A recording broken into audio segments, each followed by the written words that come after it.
globestreet.com. So these real estate sectors are most at risk of obsolescence from tech. So this is kind of interesting mix of tech and real estate. Data centers, manufacturing centers for new technologies, remote parking, and recharging stations will be the beneficiaries of technological trends.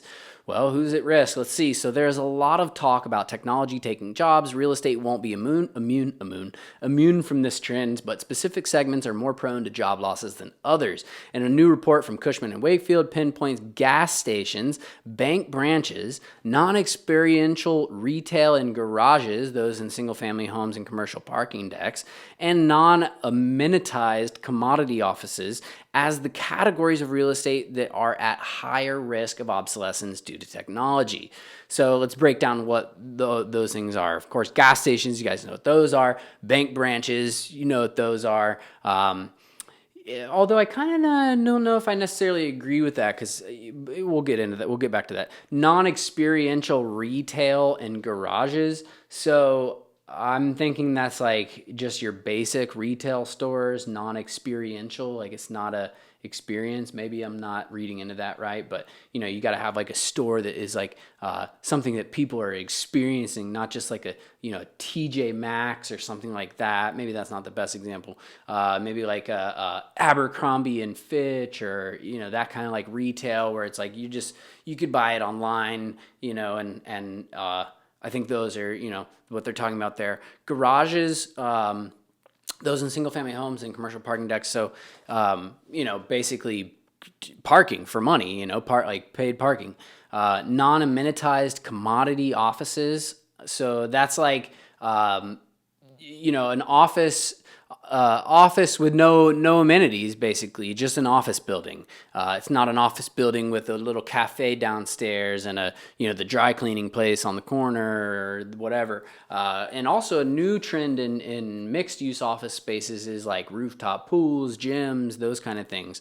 So office spaces that don't have any amenities like that, they're at higher risk of obsolescence due to technology. That's mainly because there's going to be there is already a push for those kind of newer categories of commercial spaces, and tech is what's pushing and driving a lot of those advancements. So let's keep it going. So there have been different drivers behind these closures since 2009. 6% of branches have closed. 2020, that number could jump to 20% according to intelnet.com. Of course, that's mainly due to the pandemic. Rise of online banking has caused these changes. So my banks, I don't have, we'll get into the bank thing now.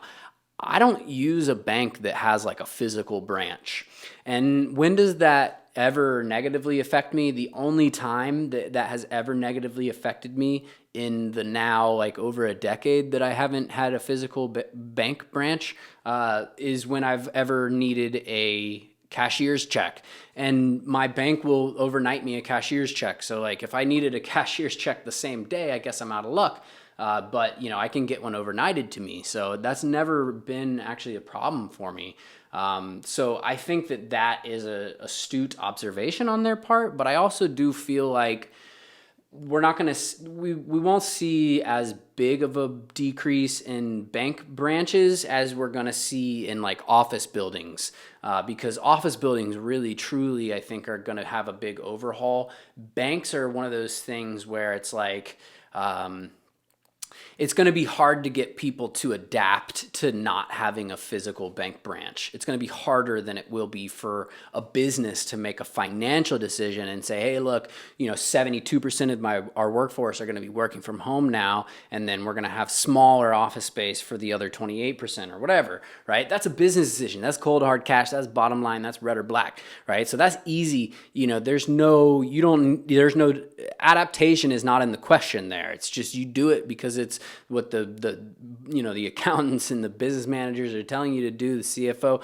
and then the bank branch thing is more a consumer-based behavioral change. So I think that's going to be much less of a change and slower to happen.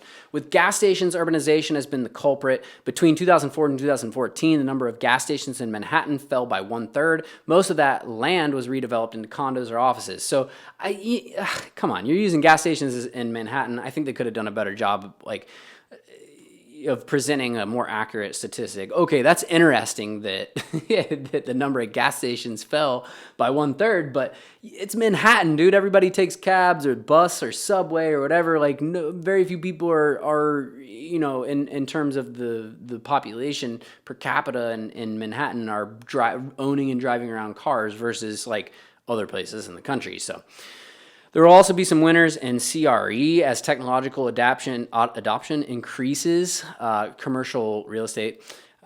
C&W says data centers, manufacturing centers for new technology, remote parking, and recharging stations will be the beneficiaries of these trends. So recharging stations definitely, especially if, and this is not a political endorsement, but if the Democrats win, they've outlined in their climate change and proposals and so forth, or whatever it is, whatever you want to call it, that they're earmarking a lot of funding for recharging stations, renewable energy, cars and stuff like that.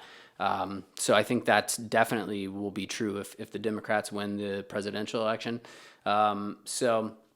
Yeah, and manufacturing centers for new technology. I mean, go ask Andrew Yang. He's been telling us about that, and we've known about it for a while. So flexibility would be the key moving forward. C&W says that assets positioned to evolve along with technological changes should outperform others that can't keep up. Quote, successful real estate offerings are likely to be those that offer multiple diverse uses. For instance, this is what I just said. So office/hospitality hybrids, which offer concierge services, single-family rentals, and conversions of retail into office and industrial, right? So those are those flex office spaces that, they got the dry cleaner on the corner, they got the deli and the cafe on the other corner, there's a pool and a gym on the roof, they have, all these different, I mean, you're limited by your imagination only, right?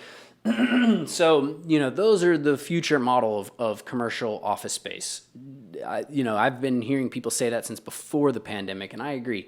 So, let's see the rest of this. Low-skilled jobs in retail and industrial are at most at risk to technology. Office jobs are at a low risk due to the requirement for cognitive, emotional, and social intelligence. Definitely low-skilled jobs in retail and industrial are most at risk.